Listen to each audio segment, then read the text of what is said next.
बिस्मिल्लाहिर्रहमानिर्रहीम। और यहाँ से हम स्टार्ट करते हैं। आज हम देखते हैं हमारे पास के न्यू फोल्डर्स को करता हूँ यहाँ पर आपके सामने रीनेम। और यहाँ पर हम उसको कहते हैं क्लास 3। ठीक है, क्लास 3। ओके, ठीक नज़र आ रहा है सबको। और यहाँ पर मैं कहता हूँ उसको CMD, और यहाँ पर हम CMD करते हैं इसको ताकि हमारे पास एक कमांड प्रॉम्प्ट आ जाए। एक्चुअली ये CMD है क्या? CMD किसी को पता है? ये डॉस ऑपरेटिंग सिस्टम होता है। अगर आपने कभी नए कंप्यूटर्स भी लिए हों तो अब तो आप लोगों को विंडोज़ 11 जो जनरेशन आ रही है, जो नए कंप्यूटर्स आ रहे हैं उनमें तो आपको विंडोज़ 11 इंस्टॉल मिलती है या विंडोज़ 10 इंस्टॉल मिलती थी।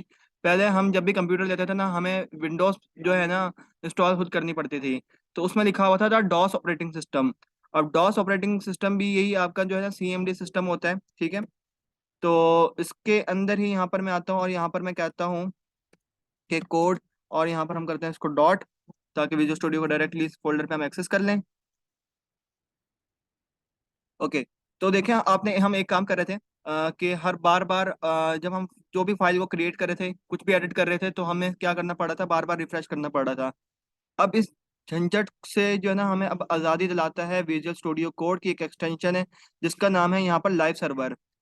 यहाँ पर आप आएंगे, यहाँ पर आपको मिल जाएंगे extensions. What is extensions? Extensions भी वही होती हैं कि छोटे छोटे छोटे यहाँ पर प्लेटफॉर्म बने हुए हैं, ठीक है, जिनको हम मॉड्यूल्स कहते हैं। ये वही है आपके पास, जैसे आप एक मार्केट में लेने गए, कोई कार आपने ली, ठीक है, कोई बाइक ली आपने, और उसके साथ आपको कस्टम चीजें मिलती हैं। फिर बाद में आप आफ्टर मार्केट उसकी में क्या करते हो, इंस्टॉलेशन करते हो कि भाई ये लगाना है, ये लगाना है, ये करना है, ये ऐसा डिजाइन करना है। ठीक है, जैसे अब आपके पास PC है, HP का PC आता है, डेल का भी PC आता है, उसमें कस्टम चीजें जो कंपनी ने दी हैं वही मिलेंगी। आप उसके अंदर कुछ फिट नहीं कर सकते। इसी तरह जब आप गेमिंग PC बनवाते हो तो क्या है, आपका केसिंग अलग है, मदरबोर्ड अलग है, फैन अलग है, ठीक है, हार्ड ड्राइव अलग अलग है, मतलब एक ही कंपनी की डिफरेंट डिफरेंट चीजें आप उनके लेते हो। ठीक है, अब यहाँ पर भी आपके पास एक्सटेंशन में भी यही काम है कि आप यहाँ पर आओ और कस्टम चीज अपनी यहाँ पर ले सकते हो। मैंने यहाँ पर कहा कि मुझे यहाँ पर चाहिए, कि मुझे यहाँ पर खिलाता है लाइव सर्वर। ठीक है, लाइव सर्वर पे आया, लाइव सर्वर यहाँ पर डाउनलोड होया हुआ होगा, या अभी आपके पास इस तरह यहाँ पर लिखा होगा डाउनलोड। यहाँ पर ये डाउनलोड होया हुआ है, इसकी वजह से यहाँ पर कह रहा है अनइंस्टॉल इसको कर दो। ठीक है, इसका फायदा ये होगा कि हम जो भी काम करेंगे हमें बार बार रिफ्रेश करने की जरूरत नहीं पड़ेगी और हम अपना लाइव रिजल्ट यहाँ पर देखते रहेंगे। ओके, यहाँ पर हमने फोल्डर्स के अंदर आते हैं, इन चीज़ों को क्लोज करते हैं। ठीक है, और यहाँ पर मैं कहता हूँ Ctrl N, एक न्यू फाइल बनाओ, Ctrl S, और यहाँ पर मैं कहता हूँ कि अपने पास एक इंडेक्स की फाइल बना लें आप। ठीक है, index.html।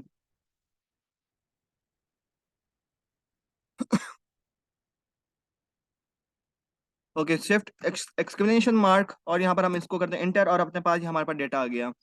अच्छा जी, देखिए मैं आपको वर्ड के साथ कंपेयर अगर करवाऊं, आपने देखा होगा कि हम दो तरह की लिस्ट बनाते हैं अपने पास। जैसे MCQs पेपर होता है आपके पास, क्वेश्चन नंबर 1, और उसके पास आपके पास part 1, part A B C part आ रहे होते हैं आपके पास। ठीक है, जैसे इसकी फॉर एग्जांपल्स की हम देखते हैं, छोटी सी एग्जांपल देख लेते हैं अपने पास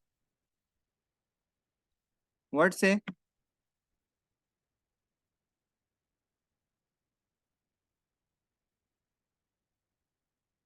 जिसको हम HTML में कहते हैं order list and unordered list. ठीक है, जैसे ये आपके पास, यहाँ पर मैं कहता हूँ अपने पास कराची, लाहौर, ठीक है, यहाँ पर हम कहते हैं जी इस्लामाबाद। ठीक है, अपने आपके पास, और अब ये मेरे पास एक डेटा मुझे जो है ना एक अच्छा इसका इंटरफेस है ना, मतलब कि इसका इंटरफेस भी एक अच्छा मिलेगा और एक यूजर को एक एक्सपीरियंस भी अच्छा मिलेगा।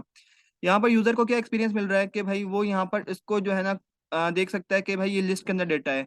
एक्चुअली ये आपके पास अनऑर्डर है। अनऑर्डर का मतलब कि आप इसको काउंट नहीं कर सकते।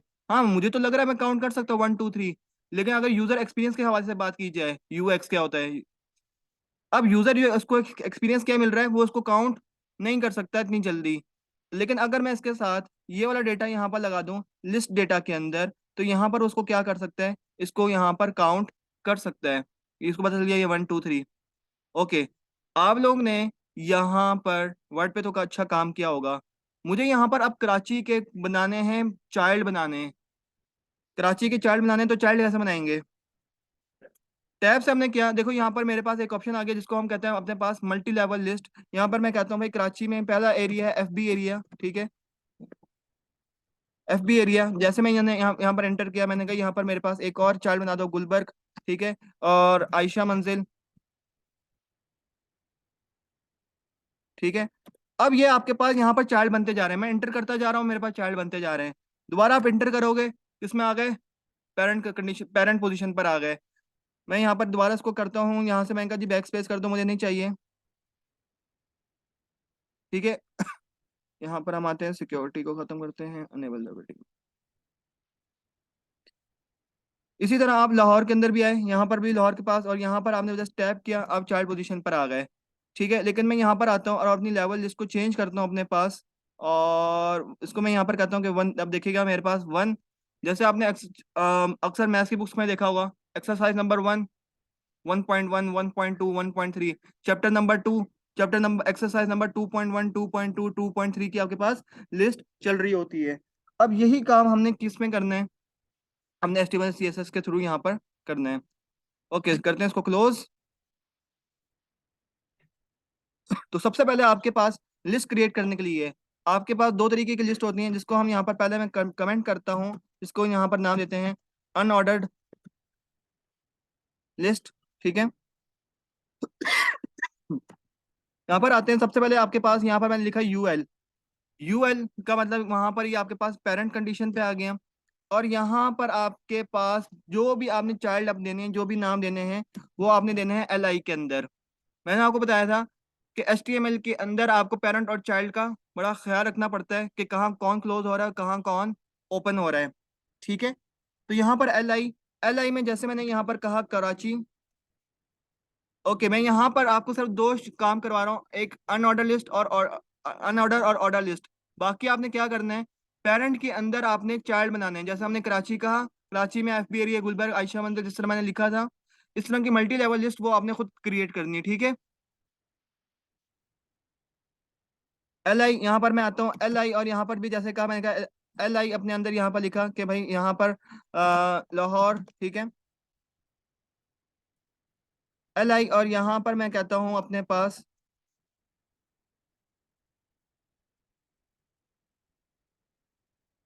कंट्रोल S करते हैं, और यहाँ पर आप आए, मैं यहाँ पर कहता हूँ कि अपनी इस फाइल को खोलें, यहाँ पर हम करते हैं राइट क्लिक, और इसको कहते हैं ओपन विद लाइव सर्वर। आपको पता है अपनी आपके HTML की फाइल कैसे खुलती है, इसको हम कर देते हैं भाई अलाउ एक्सेस,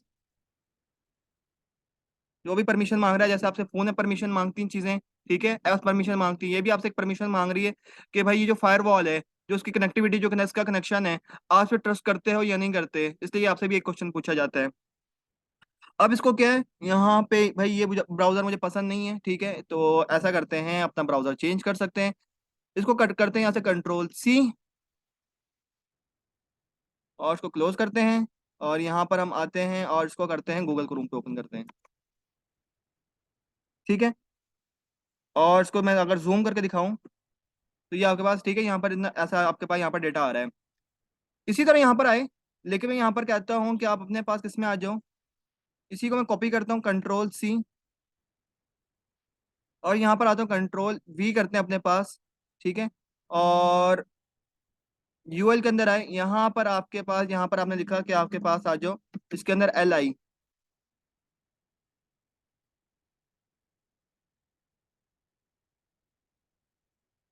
ठीक है, LI हमारे पास, और यहाँ पर अब आपके पास आते हैं, इसको एक मिनट, LI की जगह मैंने, सॉरी सॉरी सॉरी, OL लेना है, सॉरी, ठीक है, ये हमारे पास है ऑर्डर लिस्ट, यहाँ पर मैं कहता हूँ OL,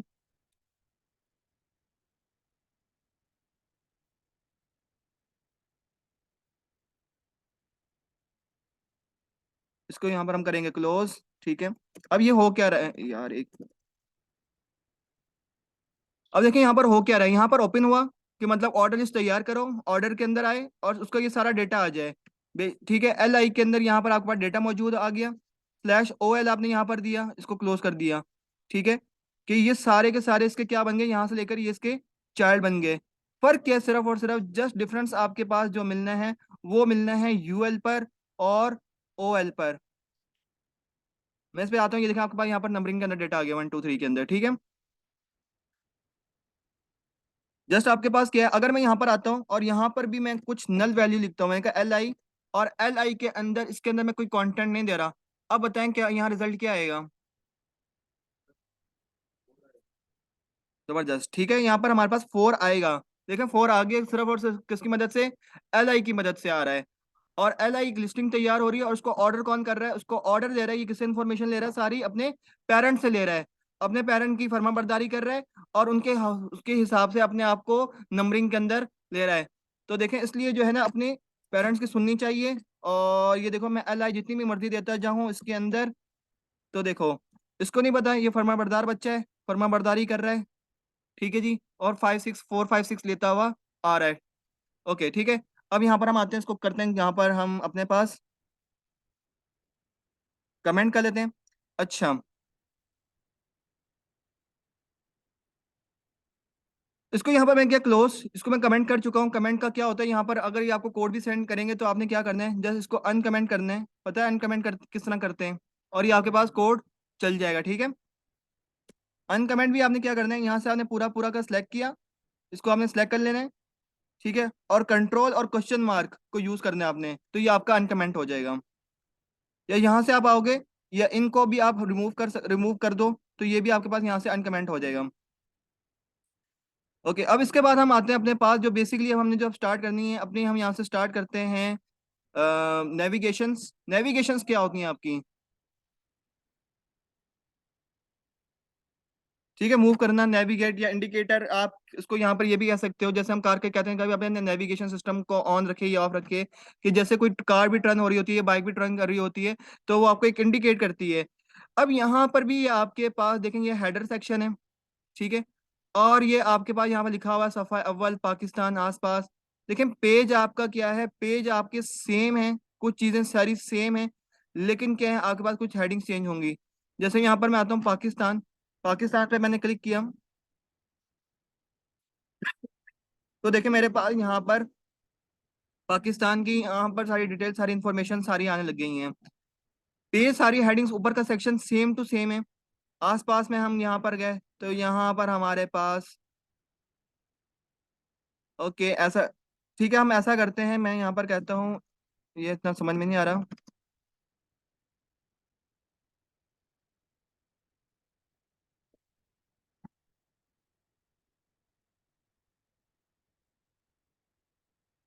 ठीक है, यहाँ पर जैसे आपके पास ये बना हुआ है, पहला पेज आ गया, ये हमारा क्या होता है देखेंगे, ये हमारा कहलाता है इंडेक्स पेज। फर्स्ट पेज जो होता है इसको होम पेज को हम इंडेक्स पेज इसलिए कहते हैं, क्योंकि जब हम अपने अभी जब होस्ट करेंगे इंशाल्लाह ताला, तो वो सबसे पहले कॉल करता है कि भाई आपका होम पेज कहाँ से स्टार्ट करना है। अगर आप देखो bbc.com अभी लिखोगे, तो आप सबके पास ये वाला page first first first of all ये वाला पेज आएगा। इसके अंदर, इस वेबसाइट के अंदर कितने पेजेस बने हुए हैं, 1 2 3 4 5 6 7, 7 से 8 पेजेस बने हुए हैं, किसके, सिर्फ और सिर्फ जस्ट HTML के।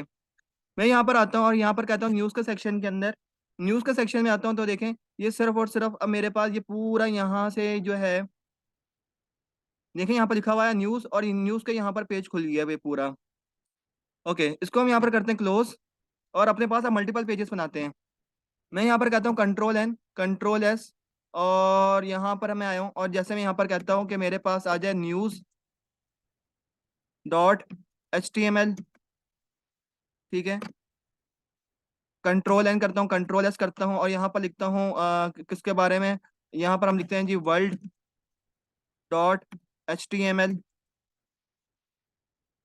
कंट्रोल N कंट्रोल S, और यहाँ पर मैं लिखता हूँ अपने पास वॉर, ठीक है,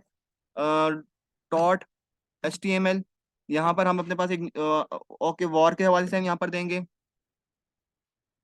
ठीक है। यहाँ पर मैं आता हूँ न्यूज़ के अंदर, news.html, भाई आज के न्यूज़ की आज, ठीक है। यहाँ पर मैं आता हूँ, और यहाँ पर जैसे हमारे पास BBC की वेबसाइट है, हम बना रहे हैं, और मैं यहाँ पर लिखता हूँ अब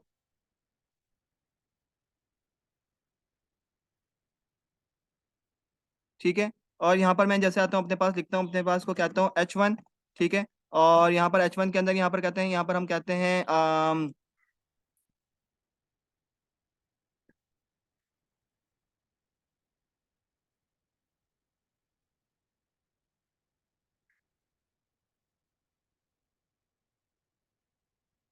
हमारे पास एक स्टॉक मार्केट की हम यहाँ पर देते हैं कि भाई हमें एक न्यूज़ क्या पता चल जाए, और यहाँ पर मैं आता हूँ और यहाँ पर मैं कहता हूँ।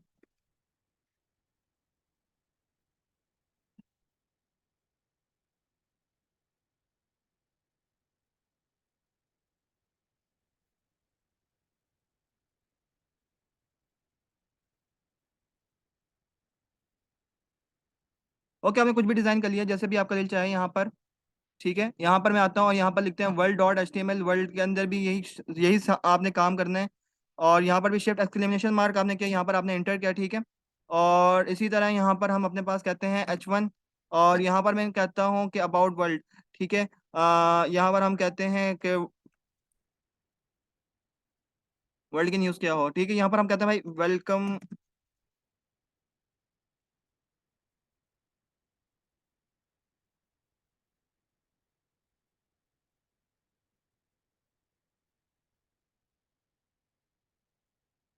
कंट्रोल सी करते हैं और इसको लिखते हैं यहाँ पर हमारे पास, इसको पेस्ट करते हैं और यहाँ पर हम लिखते हैं अपने पास वॉर के अंदर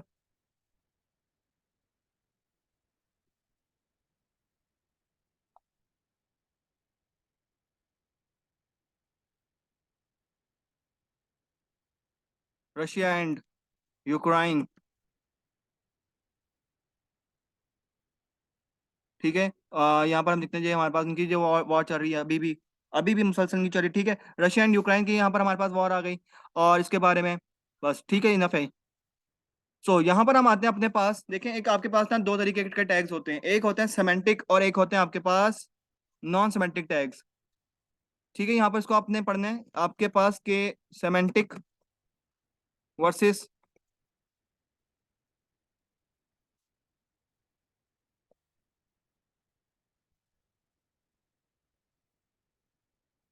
हमने एक और टैग देखे थे कि block line element block tag गया वर्सेस इनलाइन टैग। अब दो एक और टैग्स हैं आपके पास जिनको हम कहते हैं semantic and non semantic tags. The semantic element clearly describe its meaning to both the browser and the developer. और non semantic element div span आपके पास टेल्स अबाउट इट्स कंटेंट।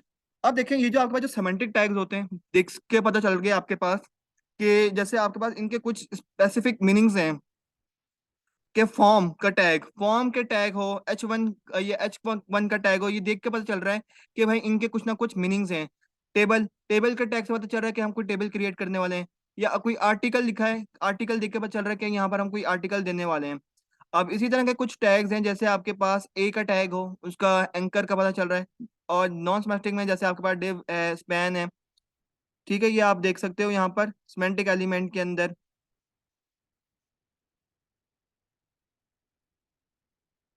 है।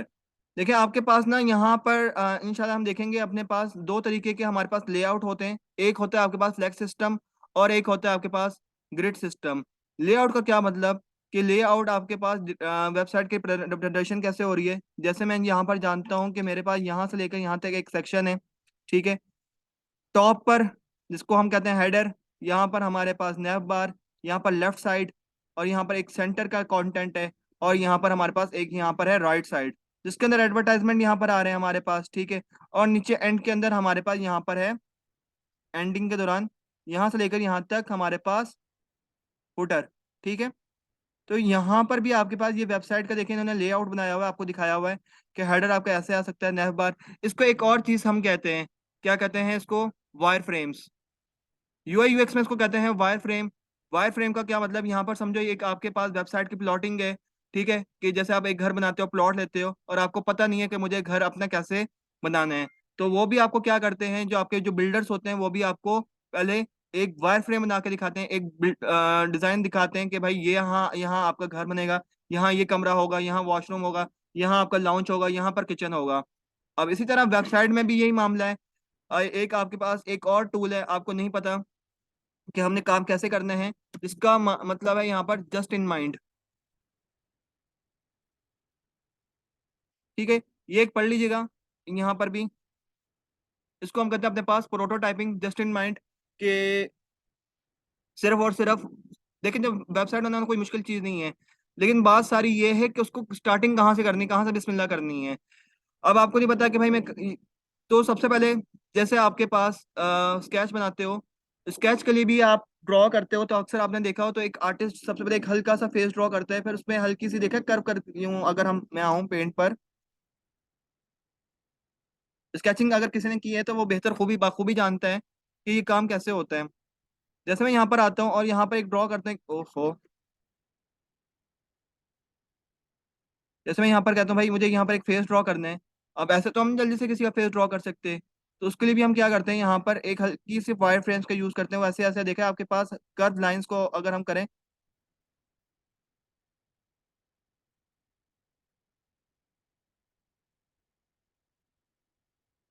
देखा उन्होंने यूं करके इस तरह की लाइंस डाली हुई होती हैं कि यहाँ पर उसकी, यहाँ पर आईज आए, यहाँ पर उसकी नोज आए, यहाँ पर उसके लिप्स आए, यहाँ पर उसके ईयर्स आए, किस तरफ से हैं यहाँ पर। तो ये भी आपके पास जो है ना, इसी तरह यहाँ पर भी ये वायर फ्रेम्स काम आपके पास करती हैं, ठीक है। तो एक और टॉपिक है, दो चीजें आप पढ़ लीजिएगा। आपके पास देखा है एक दिन जो पहले ग्रुप के अंदर जो भाई बात कर रहे थे कि वेब डिजाइनिंग और वेब डेवलपमेंट बहुत अलग अलग चीजें हैं। देखा था कि एक बच्चे से बड़ी वो बहस वो कर रहा था, जिसको ग्रुप से लीव किया था। एक्चुअली उसने यूआई यूएक्स पढ़ी हुई थी, उसको वेब डिजाइनिंग की जगह जो है ना यूआई यूएक्स का कॉन्सेप्ट दिया हुआ था, जिसकी वजह से वो खुद भी परेशान था और दूसरों से लड़ भी रहा था उस दिन। तो उसको यही बात क्लियर नहीं आ रही थी कि उसको वो कह रहा था क्या ये एचटीएमएल सीएसएस कुछ नहीं है, ये फोटोशॉप पे सारा काम होगा, कि फोटोशॉप पढ़ाया जाए। वो फोटोशॉप का माइंड लेकर आया हुआ था, और उसको मैं अपने आप को खुद कह रहा कि भाई सॉफ्टवेयर इंजीनियर हूँ, मैंने खुद किया हुआ है, मैंने यूनिवर्सिटी में 4 साल लगाए हुए हैं। तो भाई आपको खुद नहीं पता आप कर क्या रहे हो अपने साथ, ना वो दूसरों की बात समझ रहा था। अच्छा जी, तो देखो ये आपके पास है, ये आपके पास देखो इसी तरह के यहाँ पर स्केच है। तो देखो ठीक है, ये आपका यहाँ पर कॉल आ रही है व्हाट्सएप की तरह, जैसे अब आपके पास आता था बड़ा सा फेस, यहाँ पर आप आ रहे हो, यहाँ पर आपके पास छोटे छोटे किस तरह के बॉक्स आएंगे, किस तरह के यहाँ पर आपके पास बटन आने चाहिए। इसको सिंपली हम प्रोटोटाइप भी कहते हैं। और ये आपके पास कहलाते हैं मॉकअप्स, ठीक है। मॉकअप्स क्या होते हैं?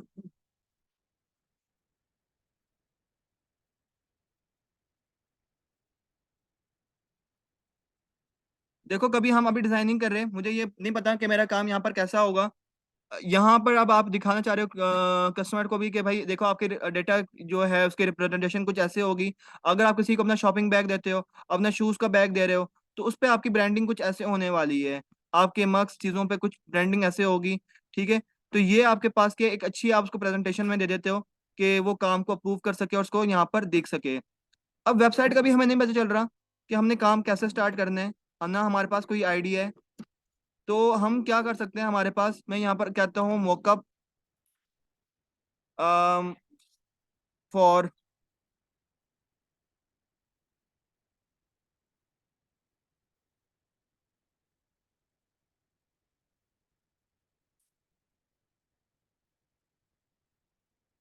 देख रहे हैं अब ये मेरे पास मॉकअप भी आ गए सारे के सारे, ये सारे के सारे जो है ना, अब आपके पास ये वाले मॉकअप्स हैं, ये वाले। अगर मैं इसको खोलूं, PNG wing, open in the new tab. सबसे पहले तो हमने वायर फ्रेम के थ्रू ये बनाया, ये देखा कि इसका मोबाइल पे व्यू कैसे आने वाला है, फुल स्क्रीन पे, लैपटॉप पे और टैबलेट पे कैसे कैसे व्यू आएगा। अच्छा जी, एक और भी चीज़ है कि आपके पास ये देखो, हम जितनी भी अभी जो वेबसाइट को जो डिज़ाइन कर रहे हैं ना, ये सिर्फ और सिर्फ अभी हम लार्ज स्क्रीन पे काम कर रहे हैं, ठीक है। अभी हम मोबाइल फ्रेंडली काम नहीं कर रहे, इसको हम कहते हैं रिस्पॉन्सिव, कि आपकी वेबसाइट कितनी रिस्पॉन्सिव है। तो अब बहुत सारे सॉफ्टवेयर्स भी हैं जो आपकी वेबसाइट को डायरेक्टली, एक हम पढ़ते हैं मीडिया क्यूरी, लेकिन उसके बिना भी आपके पास बहुत सारे काम हैं जो आप इसको रिस्पॉन्सिव कर सकते हो, ठीक है। तो ये देखो यहाँ पर आपके पास अलग अलग डेटा की रिप्रेजेंटेशन हो गई है कि मोबाइल के अंदर कुछ व्यू ऐसे आने वाला है, यहाँ पर कुछ व्यू ऐसे आने वाला है। खैर इन चीज़ों से बाहर निकलते हैं, थोड़ा सा ये सारा का सारा काम आता है आपके पास यूजर एक्सपीरियंस के अंदर, कि यूजर को एक्सपीरियंस कैसे मिलना है। अच्छा जी, एक और चीज़ है, यूजर एक्सपीरियंस क्या होता है। देखो एक बड़ी सी बड़ी कंपनी ना, काम हर कोई कर लेती है लेकिन मार खाती है अपने यूजर एक्सपीरियंस पर। सबसे बड़ा जो नुकसान हुआ था ना, वो हुआ था एप्पल की कंपनी को। अच्छा मुझे एक बात बताओ, आपको सबसे पहले व्हाट्सएप के अंदर यूजर एक्सपीरियंस क्या क्या मिलता है? व्हाट्सएप आप सारे यूज करते हो, ठीक है, सारे यूज करने वाले हैं काफी टाइम से, तो कोई नहीं याद। आपने व्हाट्सएप के अंदर क्या यूजर एक्सपीरियंस आपको फील हुआ है? यूजर फ्रेंडली, और क्या क्या उसमें आपको एक्सपीरियंस मिलते हैं? ठीक है, और इजी टू चैट भी, और आपके पास अच्छा जी एक और सबसे जो फायदा है हम देखते हैं, वो हमारे पास यूजर इंटर ठीक है। देखो ये सारे के सारे ना, ये आपके पास जो है ना, ये आपके पास इंटरफेस में भी आ जाते हैं। लेकिन जो एक्सपीरियंस आपको अच्छा जो एक्सपीरियंस मिल रहा है, व्हाट्सअप का बेहतरीन जो फीचर मिल रहा है, जो फेसबुक के अंदर भी मिलता है आपको, प्राइवेसी भी। और एक और जो इम्पोर्टेंट फीचर है, मैं कहता हूँ व्हाट्सअप में नहीं होना चाहिए, जो मुझे सबसे बैड एक्सपीरियंस लगता है व्हाट्सअप का। अब आप बताओ, हो सकता है आपकी नज़र में ना हो।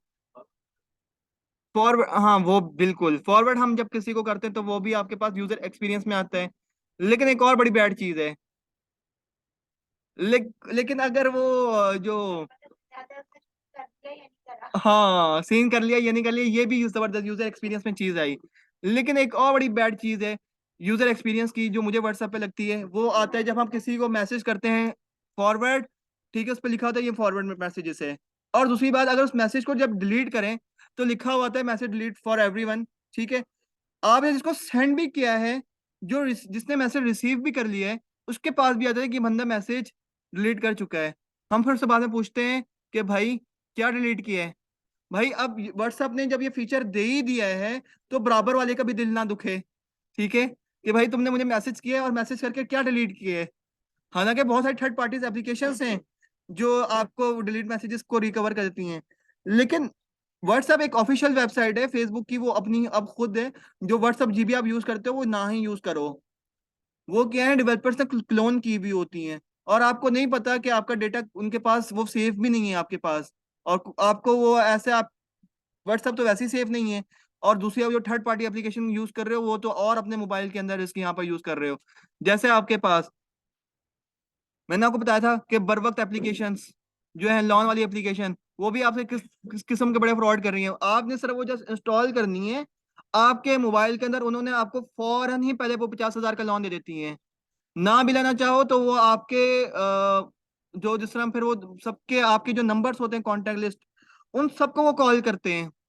ठीक है, आप देख देख सकते हो जो बर वक्त एप्लीकेशन है, इस तरह की लोन एप्लीकेशन जो है आपके पास है, वो कितना बड़ा ये सारा फ्रॉड वो करने लगी हुई है। आप वो सोचो, जो व्हाट्सएप जीबी को अपना आप सारा डेटा अपने पास, मैसेज रिसीव भी हो रहे हैं, मोबाइल का पूरा कांटेक्ट आपने दिया हुआ है, नंबर्स आपने दिए हुए हैं, तो वो एक इंटरनेशनल लेवल पे कितना बड़ा काम हो रहा होगा आपके पास। अभी आपने यहाँ पर देखो, कल परसों में एक प्रोग्राम देख रहा था, मैं आपके साथ शेयर भी कर दूंगा। यूफोन की फ्री सिम दे रहे थे, और साथ में एक चाय की पत्ती का डब्बा और 1 किलो चीनी फ्री। देखी वो न्यूज किसी ने?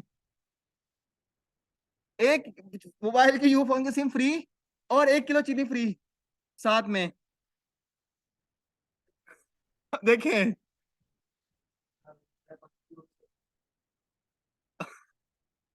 ये मैंने कल परसों मैंने न्यूज देखी, यूफोन की सिम वाले ये कर रहे थे। अब आपका डेटा जो है, और देखो यहाँ पर मैंने पहले कहा था एक और जो छोटा सा काम कीजिएगा, डुप्लीकेट सिम निकलवाने जाएं। जो आपके पास यूफोन की जो स्टॉल लगे हुए होते हैं, यूफोन की सिम ले लो, यूजोन की सिम फ्री ले लो, वो फ्री दे रहे हैं। लेकिन भाई हमारा डुप्लीकेट नंबर है, उसके 300 रुपये मांगते हैं। करके देखेगा आज एक्सपीरियंस, जगह जगह फ्री सिम वाले हैं। क्यों? वो जो नंबर है वो कितनी कितनी कंपनी के पास है, जिसको हम यहाँ पर कहते हैं अपने पास डेटा माइनिंग। लिंक्डइन पे मुझे किसी को भी करना है, आप देखो अगर वो सिम लगाते हो, जैसे वो लगाते हो, आपके पास फौरन क्या आ जाते हैं, एडवर्टाइजमेंट आना शुरू होती हैं। जीतू पाकिस्तान वाले खास तौर पे हैं, कि आपका जीतू पाकिस्तान में नाम निकला है, ये निकला है, $3 सोना, एक बाइक निकली है, 75,000 आपके नंबर पे आए। तो वो उसी वक्त उनकी मार्केटिंग शुरू हो जाती है। क्यों? वो नंबर डेटा जो है वो आगे जो एजेंसीज को भी यहाँ पर सेल किया हुआ होता है। अब इसी तरह भाई व्हाट्सएप ने भी अगर ये चीज फीचर इंट्रोड्यूस करवाई दी है कि आप मैसेज को डिलीट कर दो, लेकिन क्या है, किसी और का भी दिल ना दुखे। अच्छा, एक और चीज यहाँ पर आप देखो, यहाँ पर एक और हुआ था यूजर एक्सपीरियंस एप्पल के साथ। एप्पल का यहाँ पर हुआ था, एप्पल का सिर्फ मैं लिखूंगा माउस, अभी पूरी में बात नहीं लिखा एप्पल माउस, सिर्फ यूएक्स लिखा। एप्पल ने ये, एप्पल का ये प्रोडक्ट फेल हुआ था बहुत बुरी तरह। हुआ क्या था, इन्होंने यहाँ पर वायरलेस माउस बनाया, ये एप्पल ईयर माउस, कि ये जब आप काम करोगे ना, 3 घंटे चलेगा, 12 घंटे। और लेकिन चार्जिंग क्या है, कि इसको उल्टा रखो फिर इसमें ये चार्ज होगा। भाई आगे दे देते पिन, पीछे दे देते, दाएं दे देते। तो ये सबसे बैड एक्सपीरियंस रहा एप्पल का, यूएक्स की वजह से। इंटरफेस बहुत अच्छा, ठीक है, और हर कोई जो एप्पल के दीवाने हैं उनके पास तो हर चीज चाहते हैं भाई एप्पल एप्पल की हो। तो यहाँ पर आप सर, मैंने देखो यहाँ पर लिखा है सर वर्ड, सिर्फ यूएक्स का वर्ड यूज किया है, और देखो आपको सामने एक इमेज खुल गई कि ये आपके पास एक, कि यहाँ पर ठीक है जी जी, ये उनका फेलियर है। क्यों उनके ये फेलियर किस वजह से हुआ है? इनके यूजर एक्सपीरियंस की वजह से, इनके यूएक्स की वजह से। कि इंटरफेस तो अच्छा बना लिया इन्होंने, अपनी तरफ से प्रोडक्ट तो अच्छा मिला बना लिया, लेकिन यूजर को एक्सपीरियंस अच्छा नहीं मिला। कि ये यार, ये कि आपके आप खुद सोचेंगे मेरे पास ये माउस है, अब मैं जो है ये बेकार हो गया हूँ, ठीक है, अब मैं किसी काम का नहीं रहा, अगर इसको मुझे आप यूं करके उल्टा चार्ज करने हैं। भाई सिंपल, अगर मेरे पास वायर केबल भी होती तो ठीक है, मैं एडजस्ट कर लेता, यहाँ से मैं लेकर आता वायर और लगा देता, ठीक है, मैं साथ साथ काम भी कर सकता हूँ, चार्ज हो रहा है। लेकिन अब उसको मुझे उल्टा करके यूं, मैं कौन चार्ज करता है ऐसे? ठीक है। तो ये भी एक आपके पास एक फेल प्रोडक्ट हुआ था। तो ये आपके पास चीजें आती हैं, ये आपके पास थ्योरेटिकल कुछ चीजें जो, ओके, यहाँ पर हम बाहर निकलते हैं इससे। तो सबसे पहले स्टार्ट करते हैं अपने पास एक, हम जिसको हम कहते हैं कि हमारे पास एक नेव बार आ जाए, नेविगेशन सिस्टम तैयार हम करते हैं अपने पास, नेव, ठीक है। तो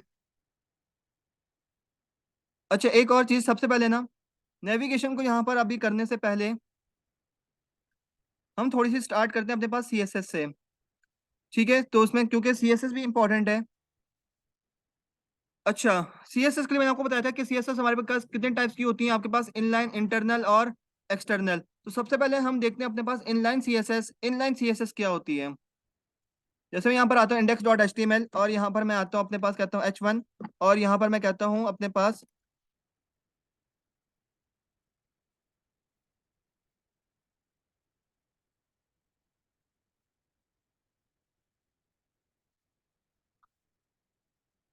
ओके लाइक सर हमारा चल रहा है इनको ऑफ करें।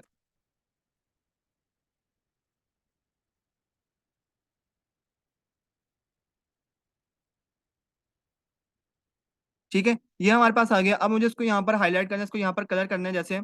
तो यहाँ पर हम सबसे पहले स्टार्ट करते हैं अपने पास इनलाइन सीएसएस से। इनलाइन सीएसएस का मतलब कि जहां पर H1 कहाँ हमारे पास काम हो रहा है ना, उसी के अंदर रहते हुए वहीं से हम स्टार्टिंग करें।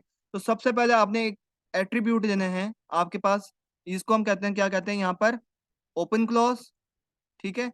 और ये हमारे पास क्या है, क्लोजिंग क्लॉज। इसके दरमियान में हम यहाँ पर जैसे मैं देता हूँ स्टाइल, ठीक है, स्टाइल का टैग दिया। आपके पास यहाँ पर सीएसएस स्टार्ट होने वाली है। तो यहाँ पर हमारे पास सीएसएस में दो चीजें आती हैं आपके पास, पेंट के अंदर आए,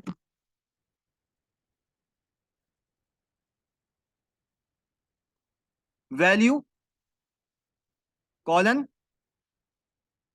और प्रॉपर्टी, ठीक है। वैल्यू क्या होगी और उसकी प्रॉपर्टी क्या होगी? मेरे पास जैसे यहाँ पर मैं कहता हूँ वैल्यू, वैल्यू में यहाँ पर मैं कहता हूँ कलर, ठीक है, कॉलन रेड, ठीक है। तो ये देखें यहाँ पर आपके पास क्या हो गया इसका, यहाँ पर कलर रेड हो गया। अच्छा जी, देखिए कलर, ये मुझे नाम याद था, बेसिकली हम कलर ऐसे नहीं देते। कलर हमारे पास तीन तरह के हमारे पास जो है, यहाँ पर सीएसएस में भी आपके पास डिफरेंट टाइप्स के कलर होते हैं, जिनका नाम है सबसे पहले हैश कलर, मतलब कि हैश कोड। ज्यादातर हम जो भी कलर लेते हैं वो लेते हैं अपने पास हैश कोड से। जैसे मैं यहाँ पर लेता हूँ ई एफ, ठीक है, ई एफ तो वैसे ही वाइट कलर होता है हमारे पास। मैं यहाँ पर लेता हूँ अपने पास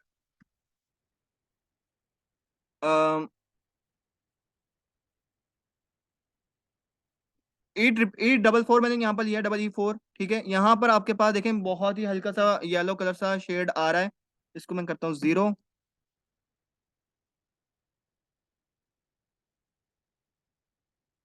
ठीक है, EE4, ये आपके पास ये वाला कलर आ गया। बेसिकली आपने कभी पेंट यूज किया होगा और कभी देखे नहीं होंगे कि पेंट आपके पास टोटल कलर कितने हैं। टोटल कलर कितने हैं आपके पास? प्राइमरी कलर क्या होते हैं?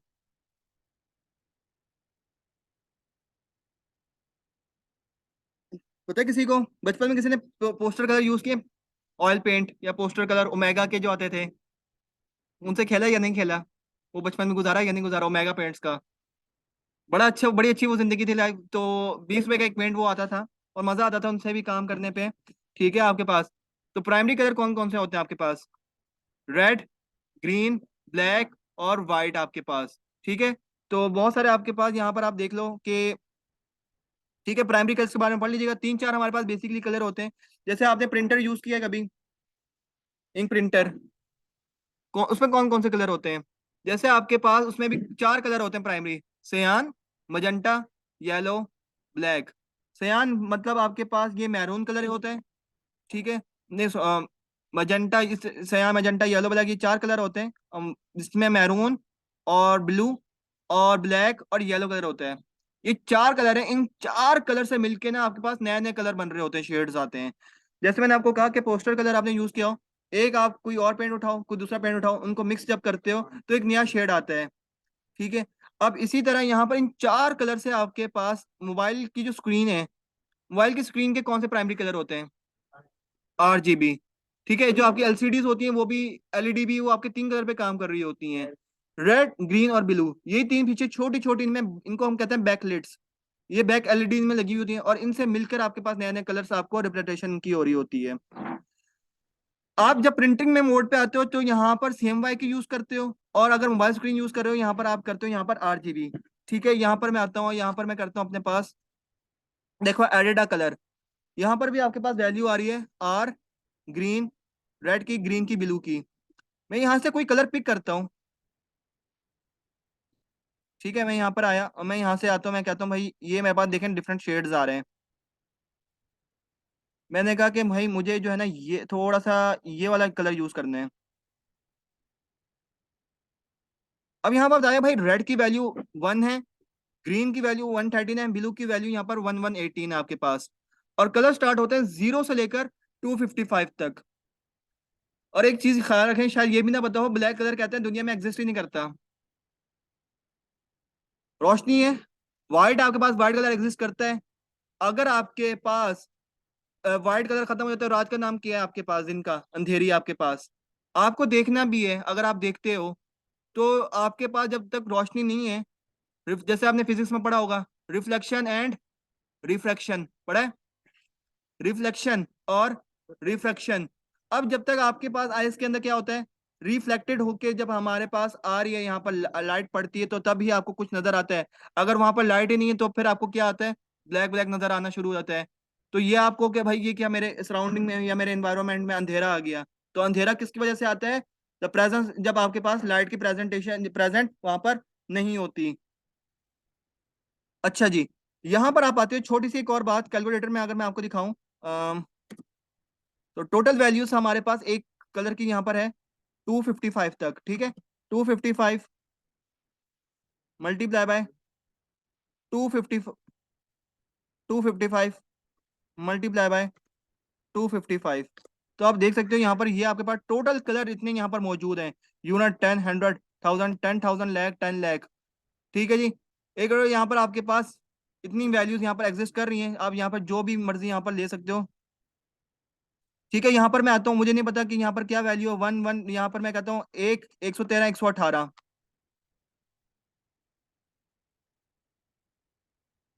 ठीक है। मैं यहाँ पे अगर कहाँ गया हमारे पास, इसको क्लोज करें, 113, 118 पे,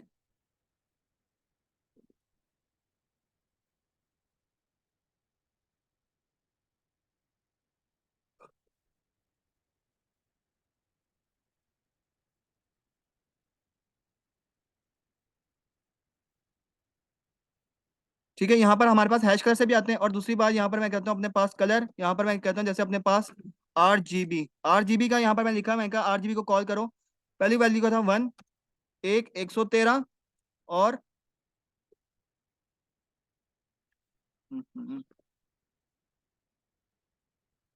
118, ठीक है। ये मेरे पास एक कलर की वैल्यू का नाम था।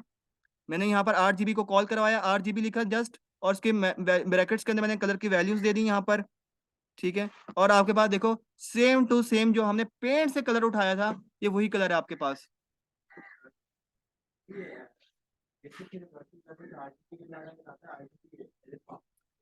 अल्फा, अल्फा का मतलब होता है कैपेसिटी, आपके पास ओपेसिटी, उसकी डेंसिटी कितनी कम करनी है, ठीक है। जैसे आपके पास देखो एक एक जैसे आपके पास मिरर होता है और एक क्या होता है, मिरर और ग्लास। मिरर में और ग्लास में क्या फर्क है? मिरर में नहीं देख सकते। अब ये समझो, ये आपके पास ना ये आपके पास समझो यहाँ पर ये गिलास है, नहीं सॉरी, मिरर, मिरर की तरह है। ये अभी आपका क्या है, मिरर है, इसमें आप आपको खुद देख सकते हो। लेकिन अब मुझे इसको ग्लास बनाना है, कि मुझे सामने वाली जो उसकी जो बैकएंड की जो पीछे की चीज है वो भी देखनी है। ठीक है, अगर मैं यहाँ पर आ जाता हूँ और इसको कर देता हूँ यहाँ पर, इसके साथ लगा देता हूँ ए के अंदर, यहाँ पर हम आते हैं। किसने फोटोशॉप यूज किया? क्या आपने यूज, आपके लिए बहुत अच्छा होगा समझना, फिर फोटोशॉप में बहुत काम आसान है। ठीक है यूज कर। देखो फोटोशॉप अगर यूज कर रहे हो, उसमें हमने देखा होगा colour fill, solid colour fill करते हो तो फिलिंग कैपेसिटी कम नहीं करते, 57 45 65, उतना कलर क्या होता है, डल होता है और पीछे वाली चीज नजर आ रही होती है। तो यही काम आपका अल्फा भी करता है।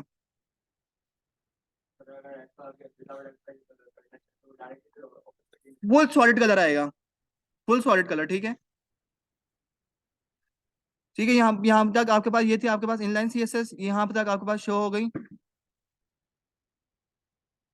ओके, तो अब ये हमारे पास, अच्छा जी, इसके अंदर फिर यहाँ पर मैं आता हूँ और अपने पास मैं यहाँ पर यूज करता हूँ। उसके पास यहाँ पर आपने कहना है, मैंने कहा कि अपने पास एक और, अच्छा इनलाइन सीएसएस के अंदर ना थोड़ा सा काम करना, कॉम्प्लेक्सिटी आपके पास इंक्रीज हो जाती है।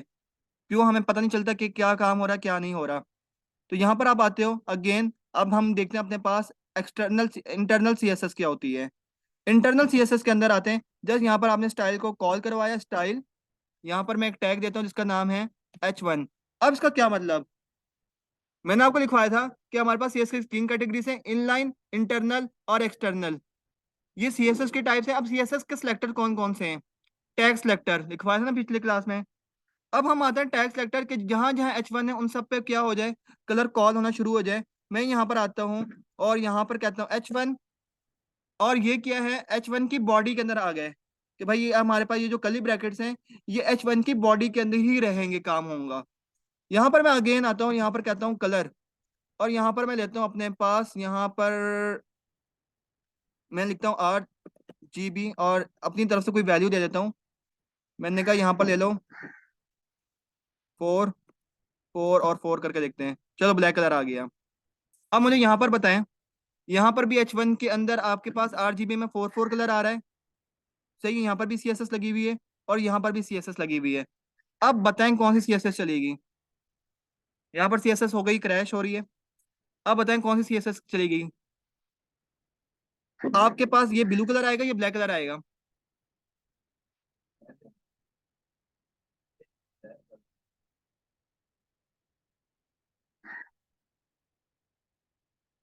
आपके पास यहाँ पर ब्लू कलर आया, हुआ क्या, देखिए सबसे पहले प्रायोरिटी देखें, यहाँ पर लाइन नंबर 39 पे, यहाँ लाइन नंबर 39 पे कोड कर रहे हो और यहाँ पर आप कॉल कर रहे हो लाइन नंबर 10 पर।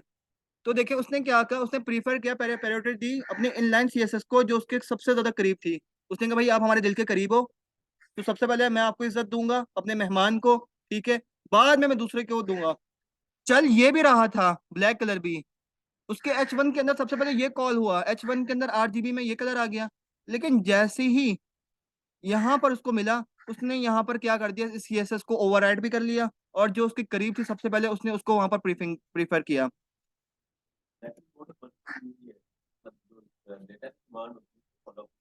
उसको फॉलो बिल्कुल। यहाँ पर जैसे हम आते हैं, यहाँ पर मैं अगेन कहता हूँ H1, और ठीक है मैं यहाँ पर अगेन आते हैं अपने पास, यहाँ पर जैसे मैं कहता हूँ H1 और यहाँ पर हम लिखते हैं अपने पास, ठीक है जी, कुछ भी लिखा, तो ये देखें ये आपके पास यहाँ पर ब्लैक कलर में आ गया। लेकिन बाय डिफॉल्ट आपको पता है कि ब्लैक कलर ही काम कर रहा होता है, तो ब्लैक कलर की बजाय हम ऐसा करते हैं, कुछ और कलर ना ले लें, रेड ले लेते हैं। ठीक है, मैंने रेड कलर लिया, और आप देखेंगे यहाँ पर आपके पास रेड कलर भी चेंज हो रहा है। अब आपके क्या है, यहाँ पर एक ही आपने इंटरनल सीएसएस में आए हुए हो, H1 को कॉल कराया हुआ है, और जितनी बार भी आप H1 में जो भी काम करते जाओगे ना, उन सब पे क्या आएगा, यही सेम कलर आपके पास आने वाला है। ठीक है, यहाँ पर हम आते हैं, इसको करते हैं कंट्रोल ऑल्टर और शिफ्ट के साथ एरो डाउन की, ठीक है, कंट्रोल एस किया, मैं बार बार रिफ्रेश नहीं कर रहा, और देखें मेरे पास वही सेम टू सेम कलर आपके चलते जा रहे हैं। ओके, इससे भी हम निकलते हैं, इसको भी क्लोज करते हैं। अब हम आते हैं अपने पास एक्सटर्नल सीएसएस पर। तो यहाँ पर आपके पास मैंने आपको बताया था कि सीएसएस हमने लास्ट क्लास में भी देखी थी, लेकिन मैंने कहा था कि इसको अब स्किप कर दो, टेंशन नहीं लेनी। लेकिन अब आपने टेंशन लेनी है। तो हेड के सेक्शन के अंदर आए, हेड के सेक्शन में आपने स्टाइल को कॉल करवाना है, ठीक है। तो यहाँ पर मैं आता हूँ, उसको मैं यहाँ पर अगेन कहता हूँ। अब एक और पेज बनाते हैं, कंट्रोल N, कंट्रोल S, और यहाँ पर मैं अपने पास पेज बनाता हूँ एक्सटर्नल CSS का। मैंने कहा भाई स्टाइल शीट, ठीक है, जो भी आप नाम देना देना चाहो, स्टाइल